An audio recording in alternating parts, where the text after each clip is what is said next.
¿Qué vamos a hacer, por ejemplo, en economía? ¿Qué podemos hacer en una situación en la que ya no es solo que ellos compren 6,5 de cada 10 dólares que producimos o a la inversa, sino que precisamente por los 45 millones de connacionales que conviven en la frontera, estamos formando una unidad, entre comillas, desde el punto de vista económico? ¿Cómo plantea el gobierno que usted representa ese capítulo tan importante de la vida? Mira, hay algo que el presidente Peña Nieto entiende muy bien y que yo creo que en la visita del presidente Obama quedó claramente asumido por ambas partes. En lo personal, en términos de la conducción de la administración y también en el universo y el ámbito político. Y es el hecho de que, a pesar de la política y en ausencia de políticas públicas explícitas para ello, el proceso de integración entre los Estados Unidos y México, y diría yo en la región de América del Norte, ha seguido avanzando a una velocidad y con una profundidad que no está asumida ni por la opinión pública, ni tampoco por los actores políticos. No tenemos una visión estratégica respecto del otro y no hemos tenido la capacidad de construir ahora una visión estratégica respecto del espacio económico compartido. Y sin embargo esto pasa, y pasa con éxito, y pasa con potencia, y pasa con una dinámica de crecimiento, yo diría, imparable. El año pasado, Antonio, el comercio bilateral llegó a 494,000 millones de dólares, casi 500,000 millones de dólares.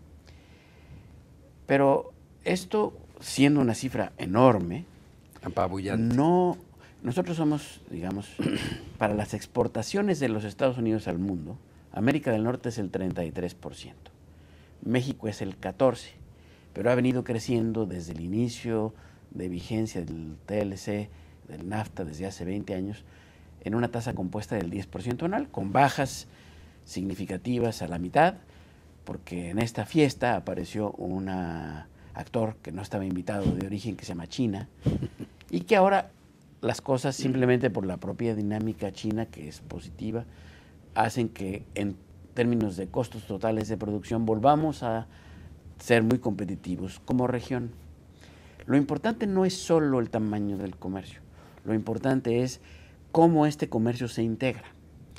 Nosotros le compramos más a los Estados Unidos que los famosos BRICS juntos, o sea, Brasil, Rusia, India y China, más que China y Japón juntos, más que el Reino Unido, Francia, Alemania y los Países Bajos juntos, casi igual que la Unión Europea le compra a los Estados Unidos.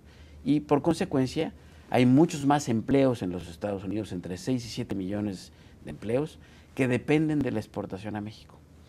Pero esta exportación es además cualitativamente diferente, porque cuando un consumidor americano compra un producto manufacturado en China, el valor agregado americano, estadounidense, es del 4%.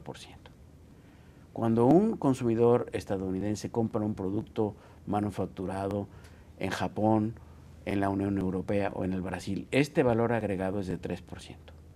Con Canadá la historia es distinta porque ha habido una integración comercial casi plena. Desde hace mucho tiempo. El AutoPact fue el primer acuerdo comercial firmado en 1965 y de ahí hasta el TLC que ahora compartimos.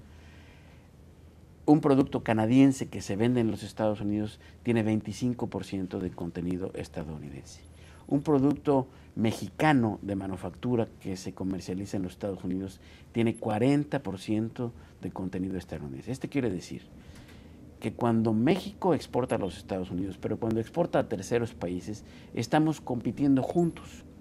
Antes de que un consumidor reconozca un producto como algo que puede adquirir, los componentes y sistemas cruzaron la frontera varias veces en una integración muy eficiente que combina las ventajas comparativas de los Estados Unidos con las de México y que cada vez son menos distintivas, o sea, son compartidas realmente.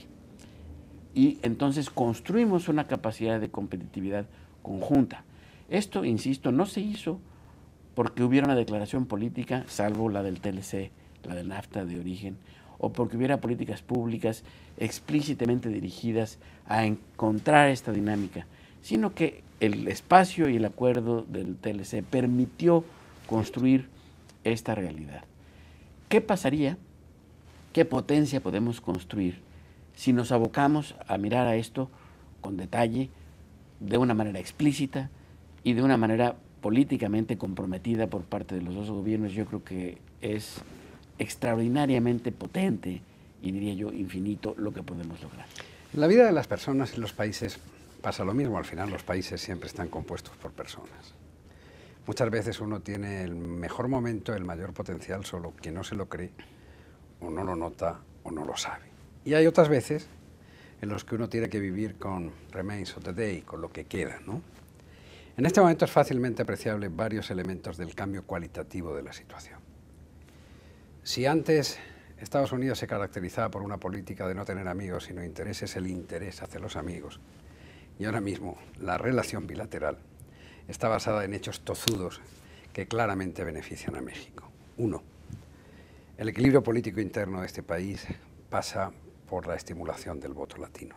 Dos, eso lleva, con policías de frontera o sin policía de frontera, ahora ir ahí, inevitablemente a la aprobación de la ley de migración. Tres, México tiene claramente, o puede tener claramente marcado un camino, mientras que aunque los intereses y los caminos de Estados Unidos sean muy claros, está a la búsqueda de esa redefinición. Todo eso hace que estemos en el mejor momento desde el punto de vista potencial para México y en el momento de más confusión interna de la política en los Estados Unidos. Es difícil desde este despacho, desde esa silla, poder medir cómo uno se relaciona con los Estados Unidos de Obama, pero también con los del senador Marco Rubio, con los Estados Unidos, que no puede negar esos casi 500.000 millones de dólares de intercambio, pero también con los Estados Unidos del Tea Party, con los Estados Unidos, en definitiva, que está a la búsqueda de quiénes son y que coincide con nosotros en la ley de migración.